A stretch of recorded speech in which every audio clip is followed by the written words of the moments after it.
One second. Madam. என்ன messages அதெல்லாம்? சாமி போட்டோஸ், குழந்தை போட்டோஸ், குட் மார்னிங் ஸ்டேட்டஸஸ். என்ன பண்ற, சாப்பிட்டியா, தூங்கினியான்னு? நீங்க பாத்துறீங்களா? ப்ளூ டிக் வரலையே, பாக்கலையோன்னு நினைச்சேன். இன்னும் ஊர் நாட்டனாவே இருக்க, மாறவே இல்ல. நான் என்னோட பர்சனல் நம்பர் உனக்கு கொடுத்த காரணம் எனக்கு தோணும் போது உன்கிட்ட பேசுறதுக்கு தான். நீ நினைச்சப்பெல்லாம் எனக்கு மெசேஜ் பண்றதுக்காக கிடையாது. புரிஞ்சுதா? மனசிலாய் மேடம். நேத்து ஒரு ஃபைல் அனுப்பினேனே, கம்ப்ளீட் பண்ணியா? அதென்ன, நான் தான் சொன்னேனே நேத்து எனக்கு முக்கியமான வேலைக்கு போயிடுவேன்னு. ஓ, ம். ஆமா, கேர்ள் ஃப்ரெண்ட் பார்க்க போறேன்னு சொன்னியே, பாத்துட்டியா? அப்படிலாம் இல்ல மேடம். உங்களை பாக்குறதுக்கு உங்ககிட்டயே பெர்மிஷன் வாங்குற மாதிரி ஆயிடுச்சு. சொல்ல போனா நீங்களும் பொண்ணு தானே. சோ நீ ஒரு பொண்ணை பார்க்க போறேன்னு சொன்னா அந்த பொண்ணு மேல இறக்கப்பட்டு உனக்கு பெர்மிஷன் கொடுப்பேன்னு நினைச்ச, அதானே? அதான் மேடம். உன் வாயில இருந்து ஒரு உண்மை கூட வராதா? எல்லாத்துக்கும் போய் தான் சொல்வியா? மேடம், பிளைண்ட் டேட்ல ஒரு பொண்ணு மாடிச்சு, அதை பாக்குறதுக்கு தான் போறேன்னு பெர்மிஷன் கேட்டா நீங்க பெர்மிஷன் கொடுப்பீங்களா? சரி, இப்போ வேலையை பார். Okay madam. சொன்ன விஷயம் ஞாபகம் இருக்குல்ல?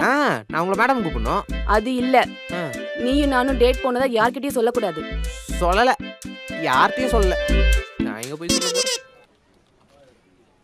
சை, மேடம் மறுபடியும் வேலை கொடுக்குறாங்க. என்ன இப்போ கூட வேலை தராங்களா என்ன? நாங்க ஆபீஸ்க்கு வெளில தான் ஃப்ரெண்ட்ஸா. ஆபீஸ்க்கு உள்ள லவர்ஸா? சொல்றத முழுசா கேளுடா. தொடப்பக்கட்ட எம்ப்ளாயி பாஸா. ஓ, நீ எவ்வளோ சொன்னாலும் சரி, இன்னைக்கு உன் வேலையை மட்டும் நான் செய்ய மாட்டேன். எனக்கே தலைக்கு மேலே வேலை இருக்குது.